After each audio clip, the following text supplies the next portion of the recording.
Hello ഗൗരീശങ്കരത്തിന്റെ എല്ലാ പ്രിയപ്പെട്ട പ്രേക്ഷകർക്കും മെട്രോ സ്റ്റാറിലേക്ക് സ്വാഗതം. അങ്ങനെ നമ്മുടെ ഗൗരീശങ്കരത്തില് വലിയൊരു ട്വിസ്റ്റ് നടക്കാൻ പോവാണ്. ഇന്നത്തെ എപ്പിസോഡോട് കൂടി നമ്മുടെ ഗൗരിയെ എല്ലാവരും ചവിട്ടി പുറത്താക്കാനുള്ള സാധ്യതകളാണ്. സ്വന്തം ചേച്ചിയെ പോലും വിശ്വസിക്കാതെ മറ്റൊരാളെ വിശ്വസിക്കുന്ന ആരതിയൊക്കെയാണ് നമുക്ക് ഇന്നത്തെ എപ്പിസോഡിൽ കാണാൻ പോകുന്നത്. അതിന്റെ കൂടെ തന്നെ നമ്മുടെ ശങ്കർ ഭായി ആയി മാറാൻ പോവാണ്. ധ്രുവനെയും നവീനെ എല്ലാവരെയും പൊളിച്ചെടുക്കാൻ വേണ്ടിയിട്ട് ശങ്കർ രണ്ടും കൽപ്പിച്ച് ഇറങ്ങിത്തിരിക്കുകയാണ്. എന്തായിരിക്കും സംഭവിച്ചത്, ഇനി എന്തൊക്കെയായിരിക്കും സംഭവിക്കാൻ പോകുന്നത്, ആരുടെയൊക്കെ ജീവിതങ്ങളായിരിക്കും മാറിമറിയാൻ പോകുന്നത് എന്നൊക്കെ നമുക്ക് നോക്കാം. അതിനു മുൻപ് ആദ്യമായിട്ടാണ് ഈ ചാനൽ കാണുന്നതെങ്കിൽ തീർച്ചയായിട്ടും സബ്സ്ക്രൈബ് ചെയ്യുക. അപ്പോൾ ഞങ്ങളിടുന്ന പുതിയ സീരിയൽ റിവ്യൂ വീഡിയോസ് എല്ലാം നിങ്ങൾക്ക് ലഭിക്കുന്നതായിരിക്കും. അങ്ങനെ ജെസ്സിയെയും കൊണ്ട് അവിടെ ഗൗരിയും ശങ്കറും വന്നിരിക്കുവാണ്. അങ്ങനെ ജെസ്സിയോട് ചോദിക്കുന്നുണ്ട്, ജെസ്സി പറഞ്ഞോളൂ, എന്താണെന്ന് വെച്ചാൽ തുറന്നു പറഞ്ഞോളൂ, ഇവിടെ ആരും ഒന്നും ചെയ്യത്തില്ല എന്ന് അവിടെ ഗൗരി പറയുകയും അങ്ങനെ ജെസ്സി തുറന്നു പറയുവാണ്, എനിക്ക് ഇയാളെ അറിയാം, ഞാൻ ഇയാളെ കൂടെ ജോലി ചെയ്തിട്ടുണ്ട്, ഇയാളും ഞാനുമായിട്ട് പ്രണയത്തിലായിരുന്നു എന്നും എന്നെയും ഇഷ്ടമാണ് എന്നൊക്കെയാണ് പറഞ്ഞുകൊണ്ടിരുന്നത്. അങ്ങനെ ഞങ്ങൾ തമ്മിൽ ലിവിങ് റിലേഷനിലായിരുന്നു. എനിക്കിവിടെ ഒരു വീടും ഇയാൾ തന്നെ ഈ മിഥുൻ തന്നെ എനിക്ക് എടുത്തു തന്നു. പക്ഷേ ഇപ്പോൾ പെട്ടെന്ന് എന്തുകൊണ്ട് സ്വഭാവം മാറിയെന്ന് എനിക്കത് അറിയത്തില്ല. പെട്ടെന്ന് എന്നെ ഇഷ്ടമില്ല എന്നുള്ള രീതിയിൽ പെരുമാറുകയും പിന്നെ ഒരു കല്യാണം ആലോചിക്കുകയൊക്കെ ചെയ്തു. അതിൻ്റെ ഇടയിൽ തന്നെ ഇപ്പോൾ ഇത്രയും എന്നെ ചതിക്കുമെന്ന് ഞാൻ ഒരിക്കലും പ്രതീക്ഷിച്ചില്ല എന്നൊക്കെ അവിടെ ജെസ്സി മിഥുനെ കുറിച്ചുള്ള സത്യങ്ങൾ തുറന്നു പറയുവാണ്.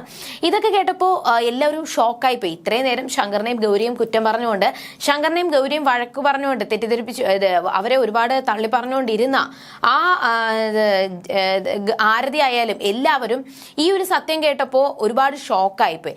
തന്റെ ചേച്ചിയാണല്ലോ ഞാൻ ഇത്രയും തെറ്റിദ്ധരിച്ചത്, അല്ലെങ്കിൽ ഇത്രയും ഷോക്കായത്, ഇത്രയും ഒരു വഴക്കൊക്കെ പറഞ്ഞത് എന്ന് സങ്കടത്തോടെ ഓടി വന്ന് ആരതി വന്ന് ഗൗരിയെ കെട്ടിപ്പിടിക്കുകയും എന്നിട്ട് ഞാൻ ഒരിക്കലും ചേച്ചി പറഞ്ഞതിൽ വിശ്വസിക്കണമായിരുന്നു, ചേച്ചി ഞാൻ തള്ളിപ്പറയാൻ പാടില്ലായിരുന്നു എന്നൊക്കെ അവിടെ ആരതി പറയുകയും നന്ദിനി അമ്മ വന്നിട്ട് മോളെ നീ എന്നോട് ക്ഷമിക്കണം എന്നൊക്കെ പറഞ്ഞുകൊണ്ട് നന്ദിനി അമ്മയും നിൽക്കുന്നുണ്ട്. അതിന്റെ കൂടെ തന്നെ പ്രൊഫസറും മുത്തശ്ശിയും എല്ലാവരും ഇത് മിഥുനെ തള്ളി പറയുകയും എന്നിട്ട് ജെസ്സി പറഞ്ഞ കാര്യങ്ങൾ വിശ്വസിക്കുകയൊക്കെ ചെയ്യുന്നുണ്ട്.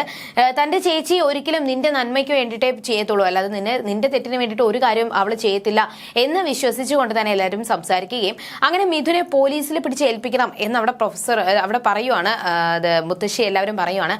ഈ ഒരു സമയത്ത് അവിടെ പ്രൊഫസർ പറഞ്ഞത് വേണ്ട, ഇപ്പൊ പോലീസിലൊന്നും പിടിച്ച് ഏൽപ്പിക്കേണ്ട ആവശ്യമില്ല, അങ്ങനെ ചെയ്തു കഴിഞ്ഞാൽ ഉറപ്പായിട്ടും എന്റെ മകളുടെ ഭാവിയായിരിക്കും, അവളുടെ പേരായിരിക്കും എല്ലാവരും ചർച്ച ചെയ്യാൻ പോകുന്നത്, എൻ്റെ മകളുടെ ഭാവി നഷ്ടപ്പെടും, അതുകൊണ്ട് അങ്ങനെയൊന്നും ചെയ്യേണ്ട ആവശ്യമില്ല എന്ന് അവിടെ പ്രൊഫസർ പറയുവാണ്. എന്നിട്ട് ശങ്കർ പറയുന്നുണ്ട്, നിന്നെ ഇനി ഇവിടെ കാണരുത്, കാരണം നീ ഇവിടെ പറഞ്ഞതെല്ലാം കേട്ടല്ലോ, അതുകൊണ്ട് നിന്നെ ഇനി ഇവിടെ കാണാൻ പാടില്ല, നീ ഇവിടെ നിന്ന് നീ പൊയ്ക്കോ, ഇനി നീ എവിടെ നിന്ന് വെച്ചാൽ ട്രാൻസ്ഫർ വാങ്ങിച്ച് നീ എവിടെന്ന് വെച്ചാൽ പൊയ്ക്കോ, പക്ഷെ നിന്നെ ഈ ഏരിയയിൽ കണ്ടുപോകരുത്, ആരതിയുടെ ജീവിതത്തിലും നീ ഇനി വന്നു പോകരുത് എന്ന് ശങ്കർ ഒരു താക്കീതൊക്കെ നൽകുന്നുണ്ട്.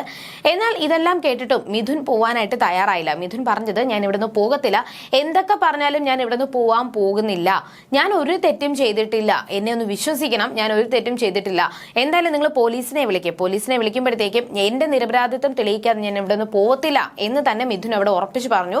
ഇതെല്ലാം കേട്ടപ്പോൾ അവിടെ ആദർശും വേണിയും എല്ലാവരും ഒരുപോലെ, മുത്തശ്ശിയൊക്കെ ഒരുപോലെ പറഞ്ഞു, എന്തായാലും നമ്മുടെ ശ്യാമെ നീ പോലീസിനെ വിളിക്കുക, കാരണം ഇവ ഇങ്ങനെ കാണിക്കുന്നുണ്ടെങ്കിൽ പിന്നെ നമുക്ക് ഒന്നും ചെയ്യാൻ പറ്റത്തില്ല, പോലീസിനെ വിളിക്കുക, പോലീസ് വന്നിട്ട് ഇവനെ പിടിച്ചുകൊണ്ട് പോകട്ടെ എന്ന് എല്ലാവരും ഒരുപോലെ പറയുന്നുണ്ട്. പക്ഷെ അവിടെ മിഥുൻ പറഞ്ഞത്, നിങ്ങൾ പോലീസിനെ വിളിക്കുമ്പോഴത്തേക്കും എന്താണ് ഇവിടെ നടന്ന സത്യമെന്ന് അറിയാൻ പറ്റുമല്ലോ, എന്റെ നിരപരാധിത്വം എനിക്ക് തെളിയിച്ചേ പറ്റത്തുള്ളൂ, ഞാൻ അത്രത്തോളം ആരതിയെ സ്നേഹിക്കുന്നുണ്ട്, ഞാൻ ഒരു തെറ്റും ചെയ്തിട്ടില്ല, പിന്നെ എന്തുകൊണ്ട് ഇങ്ങനെ അവൾ പറയുന്നു എന്ന് എനിക്കറിയത്തില്ല, അതുകൊണ്ട് ഇവളുടെ തെറ്റ് എന്താണെന്ന് വെച്ചാൽ മറ്റുള്ളവരുടെ മുന്നിൽ തെളിയിക്കണം, ഞാൻ ഒരു തെറ്റും ചെയ്തിട്ടില്ല എന്ന് എല്ലാവരെയും അറിയിക്കണം എന്ന് പറഞ്ഞുകൊണ്ട് അവിടെ മിഥുൻ നിൽക്കുകയാണ്. എന്നിട്ട് മിഥുൻ നേരെ ജെസ്സിയോട് വന്ന് പറഞ്ഞു, നീ ഇപ്പോ എന്നോട് സത്യങ്ങൾ തുറന്നു പറയുവാണെങ്കിൽ പറയുക, നിന്നെ കൊണ്ട് ആരെങ്കിലും പറയിപ്പിച്ചതാണോ, അല്ലാന്നുണ്ടെങ്കിൽ നീ എന്തുകൊണ്ട് ഇവിടെ വന്ന് ഇങ്ങനെ വിളിച്ചു പറയേണ്ട കാര്യം എന്താണ് എന്നൊക്കെ നീ സത്യമായിട്ട് പറഞ്ഞു കഴിഞ്ഞാൽ ഒരു കുഴപ്പവുമില്ല, ഇല്ലാന്നുണ്ടെങ്കിൽ ഇപ്പൊ ഞാൻ പോലീസിനെ വിളിക്കും, ഞാൻ ഇത് ഇഷ്യൂ ആക്കും, ഞാനിത് വെറുതെ വിടാൻ പോകുന്നില്ല എന്നൊക്കെ അവിടെ ഭീഷണിപ്പെടുത്തിയപ്പോൾ ജെസ്സി പറയുവാണ്, ഞാനിത് എന്നെ പോലീസിനെ വിളിക്കരുതേ, കാരണം ഞാൻ പറഞ്ഞതെല്ലാം കള്ളമാണെന്നും പോലീസിനെ വിളിക്കരുത്, ഇതെന്നെ കൊണ്ട് പറയിപ്പിച്ചതാണ് എന്ന് നമ്മുടെ ജെസ്സി പറയുന്നുണ്ട്.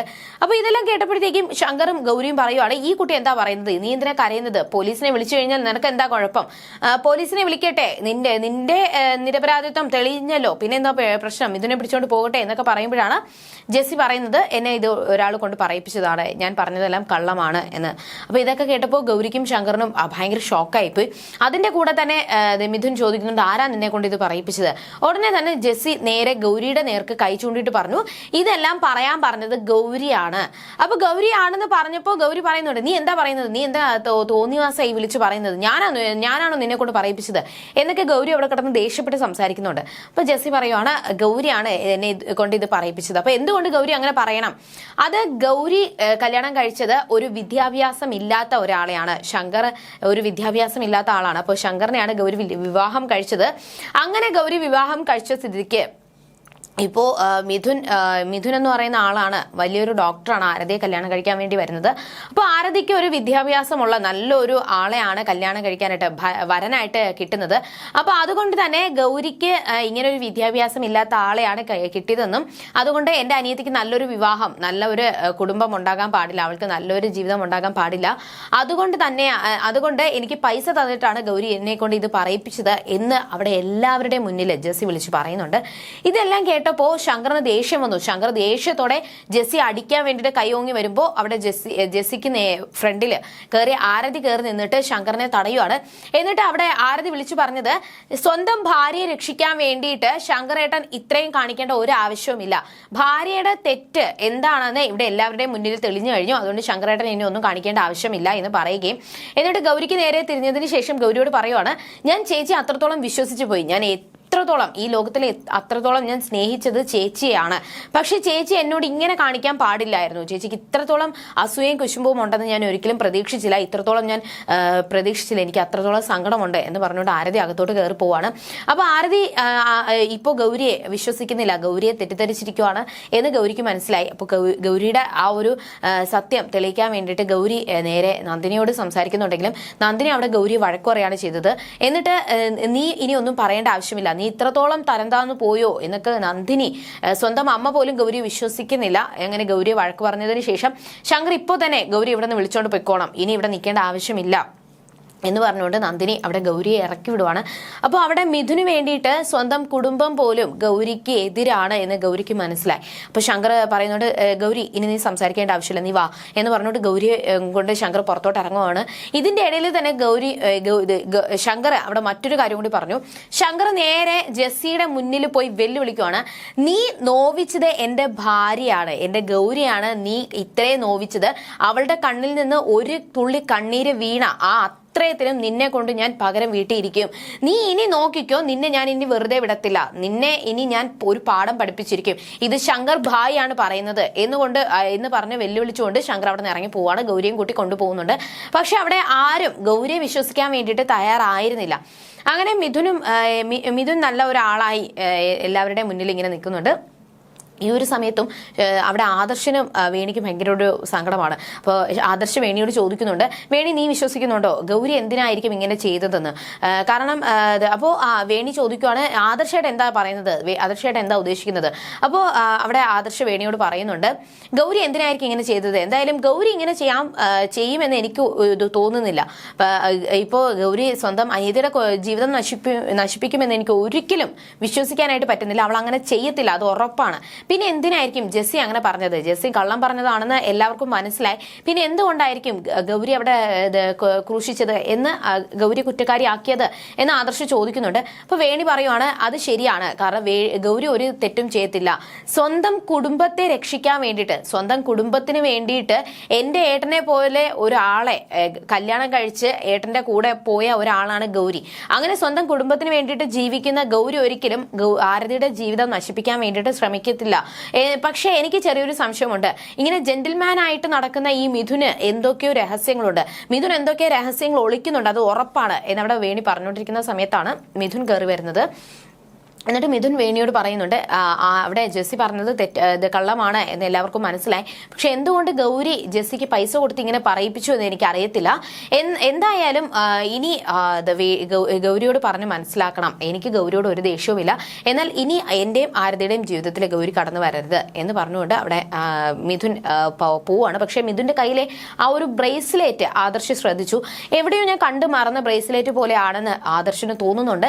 അങ്ങനെ മിഥുൻ പോയ ശേഷവും അവിടെ ഗൗരിയെ കുറിച്ച് നല്ല കാര്യങ്ങൾ അവിടെ വേണി പറഞ്ഞുവെങ്കിൽ പോലും ആദർശിന്റെ മനസ്സിൽ ആ ഒരു ബ്രേസ്ലെറ്റിനെ പറ്റിയാണ്. ഞാൻ അന്ന് ആ ഒരു എൻഗേജ്മെന്റ് സമയത്തും ആദർശിന്റെ ഇവിടെ മിഥുന്റെ കയ്യിലുള്ള ആ ഒരു ബ്രേസ്ലെറ്റ് ശ്രദ്ധിച്ചതാണ്. അതിനുശേഷവും ഞാൻ ഒരുപാട് വട്ടം ഞാൻ ഇത് കണ്ടിട്ടുണ്ട്. ഞാൻ എവിടെയോ ഇത് കണ്ട് മറന്നതുപോലെ എവിടെ ആയിരിക്കും എന്ന് ആലോചിച്ചുകൊണ്ട് അവിടെ ആദർശം നിൽക്കുന്നുണ്ട്. അപ്പൊ ഇനി എന്തൊക്കെയായിരിക്കും സംഭവിക്കാൻ പോകുന്നത്? എന്തായാലും ഇവിടെ എല്ലാവരും കൂടി കുറ്റക്കാരിയാക്കിയത് ഗൗരിയാണ്. പക്ഷെ ഗൗരിയുടെ മനസ്സിലുള്ള നന്മ ആരും തിരിച്ചറിഞ്ഞില്ല. ഇനി എന്തായിരിക്കും ശങ്കർ ഏറ്റവും കൂടുതൽ സ്നേഹിക്കുന്ന ഗൗരിയാണ് അവിടെ എല്ലാവരുടെയും മുന്നിൽ നാണം കെടുത്തി ഇറക്കി വിട്ടത്. അങ്ങനെയുള്ള സ്ഥിതിക്ക് ഇനി ജെസ്സിയെ കൊണ്ട് ഇത് ചെയ്യിപ്പിച്ച ആൾക്കാരെയോ ശങ്കർ ഒരിക്കലും വെറുതെ വിടത്തില്ല. ഇനി എന്തായിരിക്കും ശങ്കർ ചെയ്യാൻ പോകുന്നത്? ഇനി ശങ്കറിന്റെ ഒരു കടുത്ത പോരാട്ടം തന്നെയായിരിക്കും നമ്മൾ കാണാൻ പോകുന്നത്. ഇനി എന്തൊക്കെയായിരിക്കും അവരുടെ ജീവിതത്തിൽ സംഭവിക്കാൻ പോകുന്നത് എന്ന് നമുക്ക് വരുന്ന ആളുകളിൽ തന്നെ കണ്ടറിയാം. അതുവരേക്കും ടാറ്റാ ബൈ.